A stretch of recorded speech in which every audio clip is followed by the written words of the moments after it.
نحمده ونصلي على رسوله الكريم اما بعد فاعوذ بالله من الشيطان الرجيم بسم الله الرحمن الرحيم رب اشرح لي صدري ويسر لي امري واحلل عقدة من لساني يفقهوا قولي۔ ایک عورت بھی اللہ کی بہت خوبصورت اور حسین تخلیق ہے، موتیوں سے بھی بڑھ کے قیمتی ہے، اور اللہ نے اس کو جو حسن دیا ہے وہ سب کے لیے نہیں ہے۔ ہمارا حسن سب کے لیے نہیں ہے، ہر ایک کے لیے نہیں ہے۔ اللہ نے ہمیں جس کے لیے پیدا کیا ہے، جس کے لیے بنایا ہے، یہ اسی کا حق ہے۔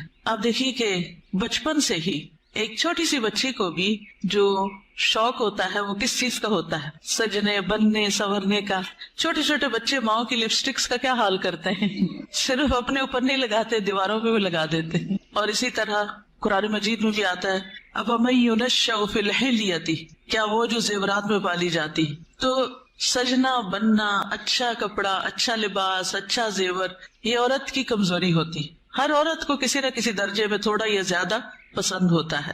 اگر روزانہ اپنی زیب و زینت کا اہتمام نہ کرے تو خاص خاص مواقع پر ضرور کرتی، اور پھر اس میں بعض اوقات یہ ہوتا ہے کہ صرف زیب و زینت کرنے کا شوق نہیں ہوتا، اس کو نمایاں کرنے کا بھی بہت شوق ہوتا ہے۔ تو اس صورت میں پھر یہاں ایک امتحان شروع ہو جاتا ہے کہ ہمیں یہ زیب و زینت کس کس کے سامنے ظاہر کرنے کی اجازت ہے اور کس کے سامنے نہیں۔ تو یہ چھوٹی سی کتاب ہے، اس آیت سے متاثر ہو کر تحریر کر دی گئی۔ بہت سے لوگ کہتے رہتے ہیں کہ اپنی تفسیر لکھیں، لیکن اس کا تو وقت نہیں، سوچا چلے ایک آیت ہی صحیح۔ بلغوا انی ولو آیہ۔ قال اللہ تعالی، اللہ تعالیٰ کا فرمان ہے، جب اللہ تعالیٰ کوئی بات فرماتے ہیں تو پھر کیا کرتے ہیں، کیسے سنتے ہیں؟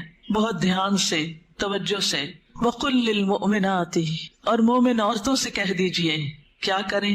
اپنی نگاہیں نیچی رکھیں، یعنی اپنی نگاہوں کی حفاظت کریں، اور اپنی شرم گاہوں کی حفاظت کریں، اور اپنی زینت ظاہر نہ کریں، اپنی خوبصورتی نمایاں نہ کریں سوائے اس کے جو خود ظاہر ہو جائے، اور اپنے سینوں پر اپنی اوڑھنیاں ڈالے رکھیں، اور اپنی زینت ظاہر نہ کریں سوائے اپنے شوہروں کے، یا اپنے باپ کے، یا اپنے شوہروں کے باپ کے، یا اپنے بیٹوں کے، یا اپنے شوہروں کے بیٹوں کے، یا اپنے بھائیوں کے، یا اپنے بھائیوں کے بیٹوں کے، یا اپنی بہنوں کے بیٹوں کے، یا اپنی عورتوں کے، یا اپنے غلاموں کے، یا وہ زیر دست مرد جو کسی اور قسم کی رغبت نہ رکھتے ہوں، یا وہ بچے جو عورتوں کی پوشیدہ باتوں سے ابھی واقف نہ ہوئے ہوں، اور اپنے پاؤں زمین پر مار کر نہ چلیں کہ ان کی پوشیدہ زینت لوگوں کو معلوم ہو جائے۔ اور اے مومنو، تم سب مل کر اللہ سے توبہ کرو تاکہ تم کامیاب ہو جاؤ، یعنی اس حکم کی کہیں نہ کہیں جو خلاف ورزی ہوتی ہے اس پر توبہ کرو تاکہ کامیاب ہو سکو۔ اس سے پتہ یہ چلتا ہے کہ اگر اس حکم کی خلاف ورزی کی گئی تو کہیں ایسا نہ ہو کہ کامیابی مخدوش ہو جائے۔ تو ارشاد ہے وَقُلْ لِلْمُؤْمِنَاتِ، اور مومن عورتوں سے کہہ دیجئے۔ پیج 3، مومنات کون ہوتی ہیں؟ جو ایمان لانے والیاں ہیں، اللہ اور اس کے رسول محمد صلی اللہ علیہ وسلم کا حکم دل سے مان لینے والیاں، ماننے کے بعد ان احکامات پر عمل کرنے والیاں، اللہ سے اپنی محبت کے دعوے کو سچ کر دکھانے والیاں۔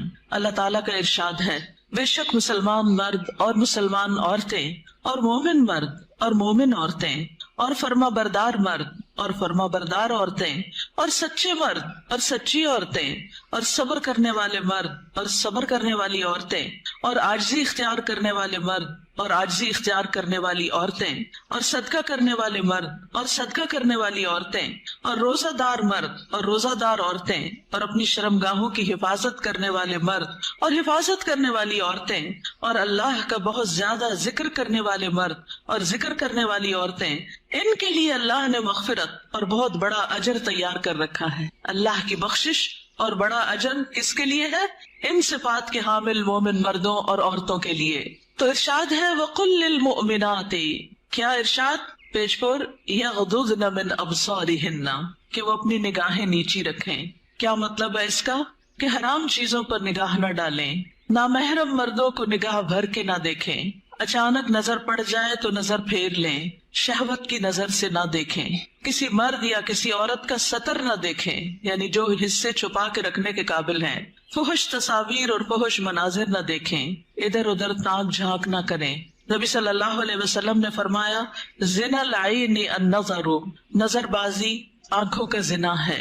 نبی کریم صلی اللہ علیہ وسلم نے فرمایا تم اپنی طرف سے مجھے 6 چیزوں کی ضمانت دو، میں تمہیں جنت کی ضمانت دوں گا. جب بات کرو تو سچ بولو، جب وعدہ کرو تو پورا کرو، جب تمہارے پاس امانت رکھی جائے تو ادا کرو، اپنی شرمگاہوں کی حفاظت کرو، اپنی نگاہوں کو نیچا رکھو اور اپنے ہاتھوں کو روکے رکھو. تو یہ حکم ہے نگاہیں نیچی رکھنے کا. پھر آیت کے اگلے حصے میں فرمایا وَيَحْفَظْنَ فُرُوجَهُنَّ، اور وہ اپنی شرمگاہوں کی حفاظت کریں، یعنی جسم کے قابل ستر حصے چھپا کر رکھیں. باریک اور تنگ لباس خصوصاً چست پاجامے سطر ڈھانپنے کے تقاضے پورے نہیں کرتے. زنا، بدکاری اور فحاشی سے بچیں. بلا ضرورت اپنے جسم کا کوئی حصہ نہ کھولیں. ہم جنس پرستی سے دور رہیں. جانوروں یا مصنوعی آلات سے جنسی خواہش پوری نہ کریں. پھر فرمایا وَلَا يُبْدِينَ زِينَتَهُنَّ، اور اپنی زینت ظاہر نہ کریں، یعنی جسمانی ساخت اور شکل و صورت کی خوبصورتی کو نمایاں نہ کریں. زینت میں دونوں چیزیں آ جاتی ہیں، جسم کا فگر بھی اور شکل و صورت کی خوبصورتی بھی. پھر مصنوعی اور آرائشی زینت جیسے زیور، لباس یا میک اپ وغیرہ چھپا کر رکھیں نان محرم سے. باریک لباس نہ پہنیں. گھر سے نکلتے وقت تیز خوشبو نہ لگائیں کیونکہ وہ بھی زینت کا حصہ ہے. رسول اللہ صلی اللہ علیہ وسلم نے فرمایا 2 قسم کے لوگ جہنمی ہیں جنہیں میں نے نہیں دیکھا. وہ لوگ جن کے پاس بیلوں کے دموں کی طرح کے کوڑے ہوں گے جن سے وہ لوگوں کو مارتے ہوں گے.